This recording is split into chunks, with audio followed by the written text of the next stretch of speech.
Hello, xin chào tất cả mọi người.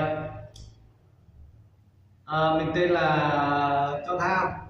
Xin chào tất cả anh chị, các bác, các chú, các cô. Ờ, nói chung là em đã từng xem nhiều cái clip như clip là anh em đi thẳng qua cho anh em vùng cao, những người đặc biệt khó khăn đấy. Với trẻ em học sinh vùng cao đặc biệt khó khăn. Với em thấy nhiều cái clip mà anh em đi tắm gái, đi ví dụ là đi chợ gặp mấy đứa em gái là mông xinh xinh, hoặc là đi đâu đó gặp nhiều đứa con gái mông xinh xinh, mà anh toàn hỏi toàn tán tỉnh mà nói toàn nói tiếng kinh thôi, như là có em này không hiểu tiếng kinh, ví dụ như em xinh nhất em lại không biết tiếng kinh đấy. Ôi giời, bố nên em hay bị sườn mũi nhá, cho nên hôm nay em làm cái YouTube này để chia sẻ với mọi người, dạy cho mọi người cái tiếng dân tộc Mông nhá mọi người. Nếu mọi người thích và muốn học cái tiếng này thì em có thể dạy mọi người, nhưng mọi người nhớ là đăng ký ủng hộ em và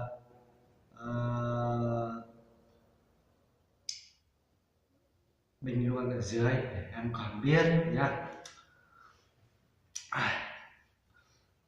Thưa mọi người, bây giờ mọi người mình nói về mình đi tắm gái trước nhé, vì bây giờ nhiều con trai nó hay gặp con gái xinh, nó hay thích những con gái nhìn mông cao, nó còn mặc váy nó xinh, rồi anh em mới thích ưa, nhưng mà toàn muốn tắm tỉnh xong rồi quay clip lên, rồi xong mà nhưng mà anh không biết nói tiếng Mông mà anh toàn nói tiếng Kinh thôi, nhưng đứa con gái nó không hiểu, nó lại cảm thấy nó xa lạ quá, nó lại cảm thấy ví dụ nó lại không hiểu thì coi như nó không vào tai, nó không biết mà.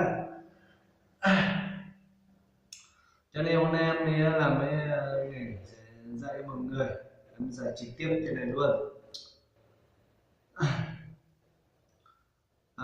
Ví dụ mọi người đi gặp về đứa con gái mình Mông nào nó rất xinh nhá, mọi người có thể hỏi là em ơi em tên gì đấy. Ừ. Mình có thể nói tiếng dân tộc với họ là tu múa con bê hô chào, thế nhá, mọi người có thể nói như thế. Mình ví dụ mình nói câu à, mình khen họ, mình em xinh thế, em xinh thế thì mình có thể nói tiếng dân tộc với họ là tu múa ca trong câu hành nha. Còn mình nói câu mình nói là ví dụ anh yêu em đấy, anh yêu em gì đó đấy, thì mình có thể nói cái tiếng dân tộc với họ là cú lúc cơ, thế nhá, cú lúc cơ đấy. Còn mình bắt đầu cái phần ví dụ anh em mình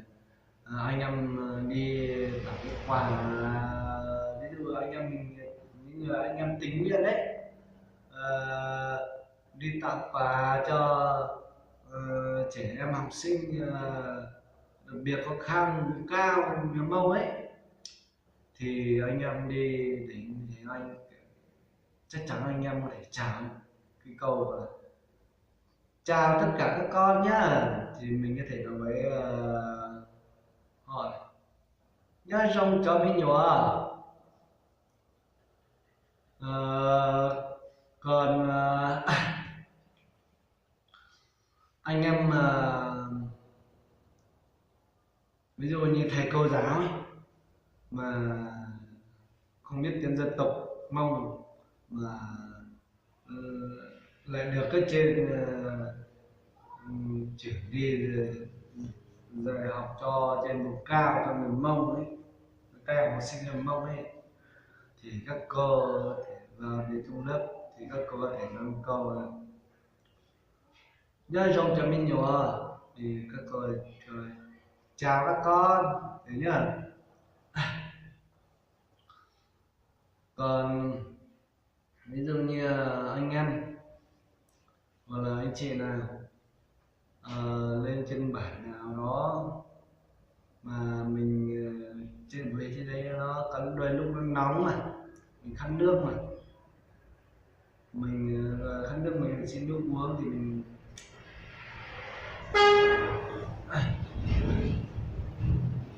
có thể xin nước uống mình thoát đi hậu ví dụ mình nói là khát nước quá xin nước uống bác ơi, ví dụ bác ơi nha. Hãy đi hãy thoát đi hậu lầu thế nhỉ. Còn anh em mà ví dụ đi đi mua, anh em mình đi mua nhiều thứ ở trên, đi mua đồ, ví dụ mình mua gà, mua lợn này, hoặc là mua trâu bò đấy đấy, mà không biết nói tiếng dân tộc ấy thì mình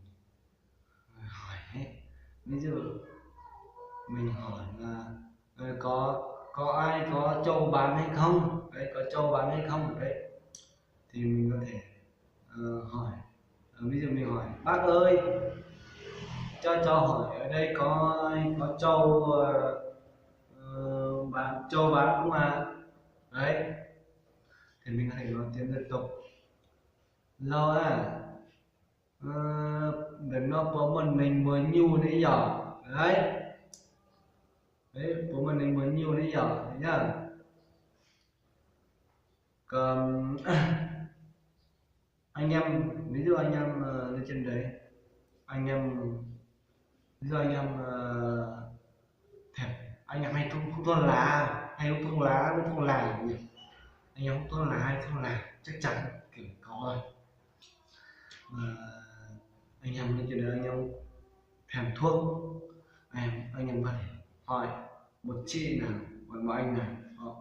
chắc chắn là những người phụ nữ nó đều hay không biết nói tiếng tiếng phổ thông mà mình có thể hỏi chị ơi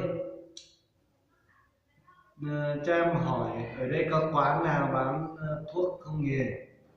thuốc lào không nhỉ đấy,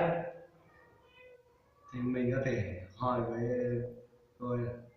nhân giờ đợt nó có mua quán mua đấy hả đấy, có mua quán mua đấy hả mua dính, có mua quán mua dính đấy hả đấy, dính dính tớ đấy, dính tớ đấy, hiện giờ là nó cũng có quán mua dính tớ đi giờ đấy, mua dính tớ nha đấy. Còn mình hỏi là chị ơi ở đây có ai bán thuốc lào không, ở đây có quán bán thuốc lào không, thì mình có thể nói tiếng là dân tộc nào là miền giá ở đây nó có mua quán mua những thông này rồi đây là tiệm. Ví dụ mình hỏi chị ơi ở đây có nhà nào có thuốc lào hút không nhỉ đấy, mình có thể hỏi là miền giá ở đây nó mua những mua những thông hào đấy, hoặc là mình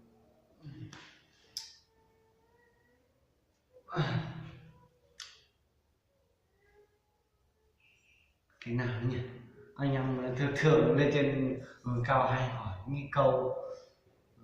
trước tiên chắc chắn là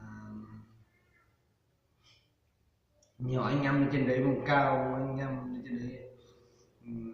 phải biết nói cái câu tiếng này thì mình mình mới tiếp xúc gần với họ, vấn đề là mình mới lại gần với họ được. mình ở trong đấy, ví dụ mình gặp một nhà nào đó thì mình hỏi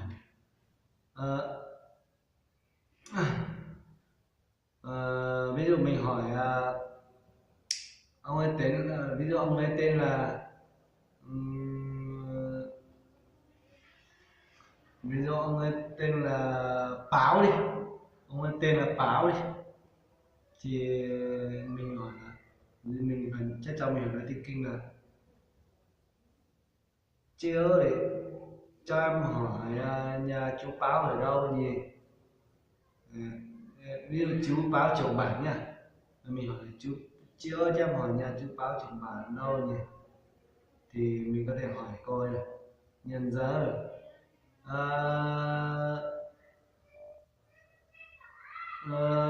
xin chào bó chùm bảng nó chính là từ nấy giờ đấy, thế nhá, mọi người nhớ nhớ, mọi người nhớ nhá.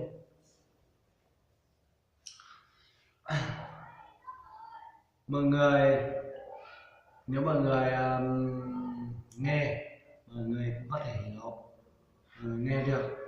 nhưng mọi người này quên mất, thì mọi người hãy lấy cái bút với cái giấy, mọi người có thể viết, mình viết bằng từ phổ thông đấy, bằng đấy mình chắc chắn anh em thì nói ngon rồi, cũng như em này, em là người Mông, em nói rất ngon đúng không ạ, em nói tiếng Kinh rất ngon đúng không ạ, thì anh em có thể viết dịch sang tiếng phổ thông hết, mình viết nó cũng ra viết nó cũng là tiếng Mông thôi, nhưng mà mình viết nó cũng là giống như tiếng phổ thông, ví dụ tung mùa em ơi thì mình có thể tung mùa, thì mình ví dụ mình gọi em cái ơi thì mình viết là tung mùa đấy, mình có thể viết là tu mùa đấy, tu mùa đấy, để dịch sang tiếng Kinh mình có thể cần viết về giấy, mình có thể đọc máy cho mình thuộc một pen rồi viết đấy, anh em nào anh em nhìn thấy thì anh em nhớ là nhớ ra một cái rồi, anh em nhớ đăng ký kênh ủng hộ em và nút chuông thông báo để em làm cái kênh tiếp theo, rồi YouTube clip tiếp theo để anh em còn biết và nghe và theo dõi, để em một dạy cho mọi người tiếp theo, và mọi người ủng hộ em nhé, nhớ bấm nút đăng ký em mọi người. Vâng, chúc mọi người sức khỏe và gần này mọi người, và chúc mọi người tiếp thu, chúc mọi người được một cái tiếp thu nhanh và an tỉnh, được nhiều em học sinh, và chúc mọi người lên trên đấy mọi người tiếp xúc với họ và gần gũi với họ hơn, và họ gần gũi với mọi người hơn nhé, chúc mọi người sức khỏe.